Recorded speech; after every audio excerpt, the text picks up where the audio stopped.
Q news లో పనిచేయటకు senior video editors కావాలను సంప్రదించవలసిన నెంబర్లు 8688960884.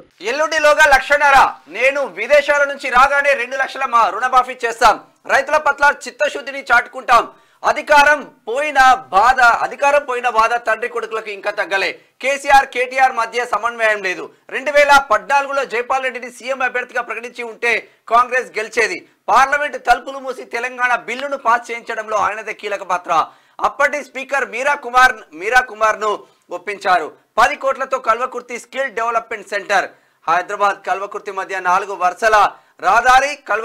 కల్వకుర్తిలో జైపాల్ రెడ్డి నిన్న విగ్రహ ఆవిష్కరణ ఉండే. నిజంగా కూడా జైపాల్ రెడ్డి గారి సేవలు నిజంగా అనన్య సామాన్యం. ఎందుకంటే ఆయన తెలంగాణ రాష్ట్ర సాధన కోసం అసలు యాక్చువల్ గా బయటకు ఎప్పుడు కూడా కనిపించలేదు ఆయన, కానీ లోపల మంతనాలు జరిపిండు. తర్వాత అక్కడ సోనియా గాంధీని మెప్పించడం కానీ, తర్వాత అక్కడ కాంగ్రెస్ అక్కడ ప్రణబ్ ముఖర్జీని మెప్పించడంతో పాటు ఇక్కడ ఉన్నటువంటి మీరా కుమార్, అప్పుడు స్పీకర్గా ఉన్నటువంటి మీరా కుమార్ను తర్వాత అందరితో మాట్లాడి ఎట్టి పరిస్థితుల్లో తెలంగాణ ఇవ్వాల్సిందే, ఎందుకంటే చాలామంది పిల్లలందరూ కూడా ఆత్మహత్య చేసుకుంటా ఉన్నారు, కానీ బాధపడతా ఉన్నారని చెప్పేసి వాళ్ళందరినీ మెప్పించడంలో ఇక్కడ జైపాల్ రెడ్డి గారి పాత్ర కీలకం. ఎందుకంటే ఆయన గురించి చాలామందికి తెలియదు. అంటే అసలు యాక్చువల్గా ఆయన లోపల జరిపినటువంటి మంతనాలు కానీ, తర్వాత లోపల దీని గురించి అంటే తెలంగాణ కోసం లాబింగ్ చేసినటువంటి పరిస్థితులు కానీ చాలామందికి తెలియవు.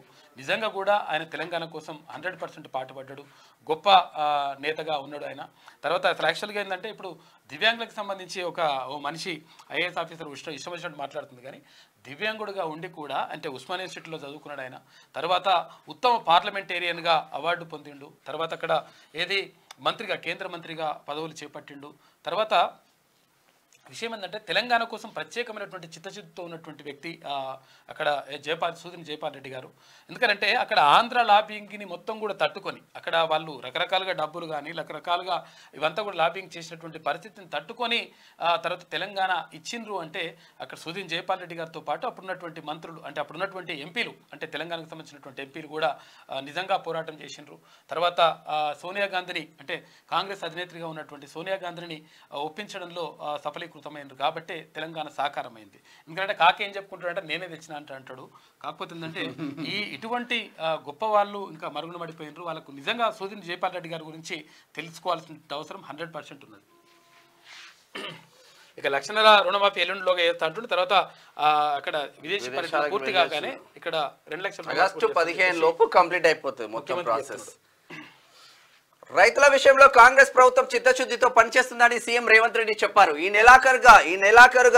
నెలాఖరులోపు రైతులకు 1.50 లక్షల రుణాలను మాఫీ చేసి తమ నిబద్ధతను చాటుకుంటామని తెలిపారు. రైతులకు రుణమాఫీ చేసి వారిని ఆదుకోవాలనేదే కాంగ్రెస్ సంకల్పమని స్పష్టం చేశారు. 10 ఏళ్ల పాలనలో తెలంగాణను తెగ నమ్ముకున్న ఒక సన్నాసి ఆగస్టులోగా రుణమాఫీ చేయాలని సవాల్ విసరడానే తాము జూలైలోనే 1,00,000 రుణమాఫీ చేసి 6,000 కోట్ల రూపాయలను రైతుల ఖాతాలో జమ చేశామని చెప్పారు. అధికారం కోల్పోయామన్న బాధ నుంచి తండ్రి కొడుకులు ఇంకా తేరుకోలేకపోతున్నారన్నారు.